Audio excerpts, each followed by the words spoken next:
கடந்த 20 ஆண்டுகளாக இலங்கை மற்றும் தென்னிந்திய கேட்டரிங் துறையில் முன்னணி மற்றும் முன்னோடி நிறுவனமாக திகழ்ந்து தனது தன்னிகரற்ற சேவையின் மூலம் மக்களின் நன்மதிப்பையும் நம்பிக்கையும் பெற்ற ரூபீஸ் கேட்டரிங் நிறுவனம் தற்போது வென்யூ சோர்சிங், கேட்டரிங், டெக்கரேஷன் என முற்றுமுழுதான ஈவென்ட் பிளானிங் சேவையினை வழங்குகின்றது. உங்களது நிகழ்வுகள் எதுவானாலும் rubiescatering.co.uk உங்களது நிகழ்வுகள் எதுவானாலும் தங்கமான பொழுதாக மாற்றிட rubiescatering.co.uk. ஸ்ரீ காளி மாதா ஜோதிடம். பிரபல ஜோதிடர் பண்டித் மகாராஜா. தொழில், காதல், திருமணம், குழந்தை பாக்கியம் மற்றும் மந்திர சூனிய பிரச்சனைகளுக்கு நிரந்தர தீர்வு. வணக்கம். மீண்டும் மற்றும் ஒரு ராஜ்யம் நிகழ்ச்சியினூடாக சந்தித்திருக்கின்றோம்.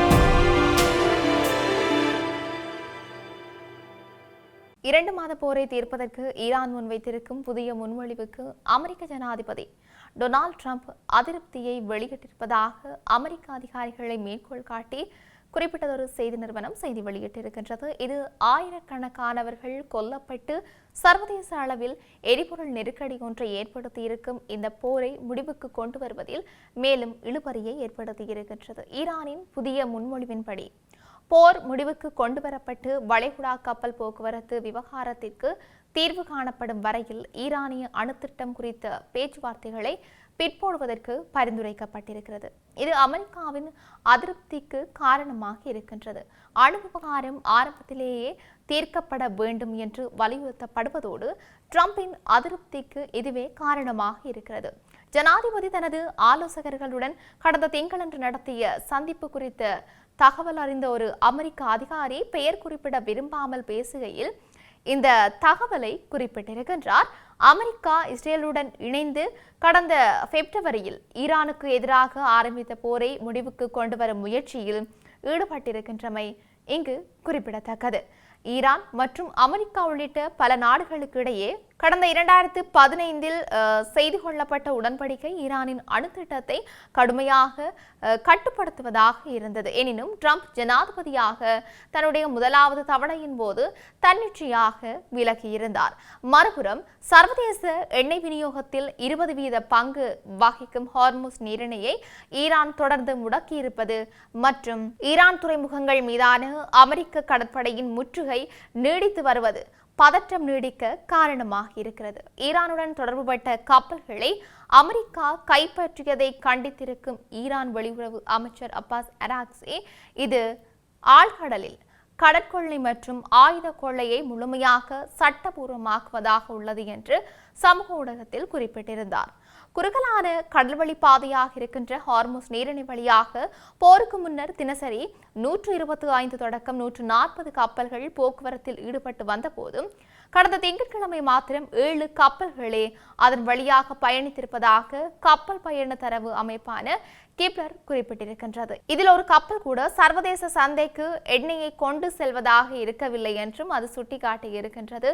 இந்த நெருக்கடிக்கு மத்தியில் சர்வதேச சந்தையில் எண்ணெய் விலை தொடர்ந்து அதிகரித்து வருகின்றது. கடந்த ஏப்ரல் 17 இஸ்ரேல் மற்றும் லெபனான் அரசுக்கு இடையே அமெரிக்க மத்தியஸ்தத்தில் எட்டப்பட்ட போர் நிறுத்தம் ஆரம்பித்தது தொடக்கம் இஸ்ரேலின் தாக்குதல்களில் லெபனானில் குறைந்தது 40 பேர் கொல்லப்பட்டிருப்பதாக அங்கிருந்து வரும் செய்திகள் தெரிவித்திருக்கின்றன. இதில் தெற்கு லெபனானில் இஸ்ரேல் கடந்த திங்கட்கிழமை நடத்திய வான் தாக்குதலில் ஒரு பெண் உட்பட 4 கொல்லப்பட்டிருப்பதோடு மேலும் 51 பேர் காயமடைந்திருப்பதாக லெபனான் சுகாதார அமைச்சு தெரிவித்திருக்கின்றது.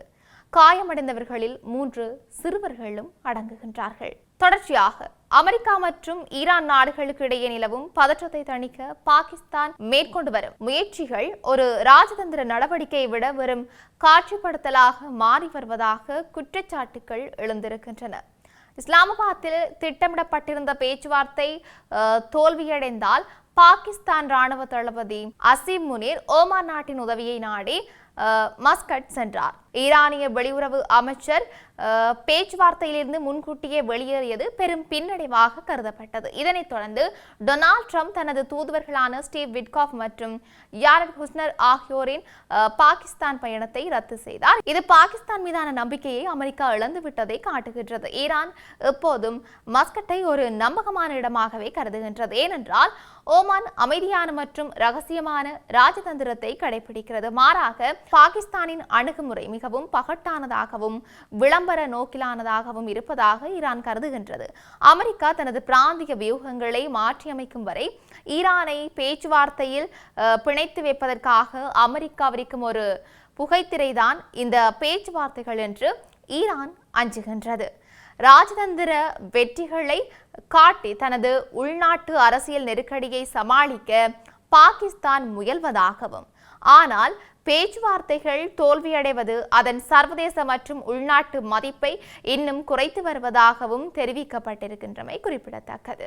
இப்படி இருக்க ரஷ்யாவின் 33,000க்கும் மேற்பட்ட ட்ரோன்களை கடந்த மார்ச் மாதத்தில் மாத்திரம் சுட்டு வீழ்ச்சியதாக உக்ரைன் பாதுகாப்பு அமைச்சர் மைக்கேலோ பெடோரோவ் நேற்றைய தினம் தெரிவித்திருந்தார். ரஷ்யாவுக்கும் உக்ரைனுக்கும் இடையிலான போர் கடந்த 4 வருடத்திற்கு மேலாக நடந்து வருகின்றது. தற்போது வான்வழி தாக்குதல் மூலம் இரு நாடுகளும் தாக்குதல்களை முன்னெடுக்கின்றன.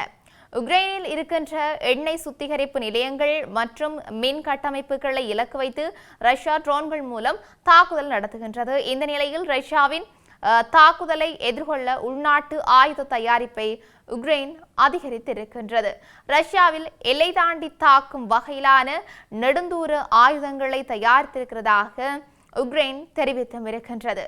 அதேவேளை ரஷ்யாவின் தாக்குதலையும் முறியடிக்கும் வகையில் வான் பாதுகாப்பு முறைமையையும் மேம்படுத்தி இருக்கிறதாக பாதுகாப்பு அமைச்சர் தெரிவித்திருக்கின்றார். இந்த நிலையில் கடந்த மாதம் 33,000க்கும் மேற்பட்ட ரஷ்ய ட்ரோன்களை சுட்டு வீழ்த்ததாகவும் அவர் குறிப்பிட்டும் இருக்கின்றார். இவை இப்படி இருக்க ஈரானின் கடற்படை, விமானப்படை, விமான எதிர்ப்பு மற்றும் ரேடார் அமைப்புகளை அமெரிக்கா முழுமையாக அழித்து விட்டது என்று ஜனாதிபதி டொனால்ட் ட்ரம்ப் தெரிவித்திருக்கின்றார்.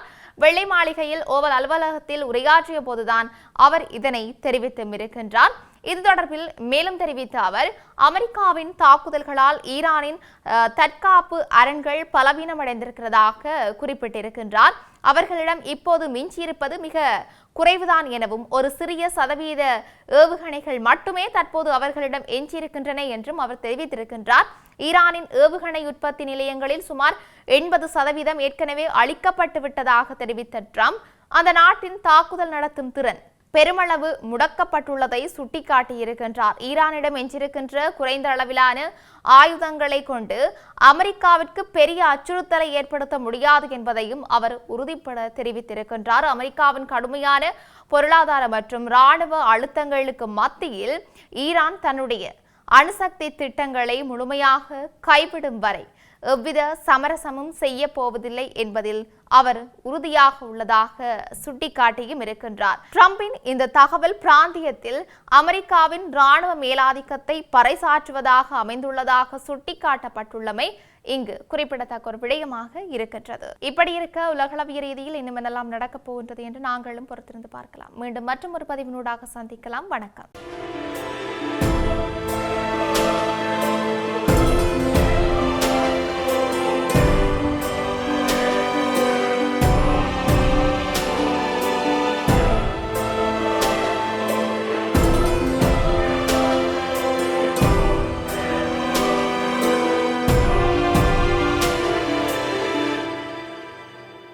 ஸ்ரீ காளிமாதா ஜோதிடம் பிரபல ஜோதிடர் பண்டித் மகாராஜா. தொழில், காதல், திருமணம், குழந்தை பாக்கியம் மற்றும் மந்திர சூனிய பிரச்சனைகளுக்கு நிரந்தர தீர்வு.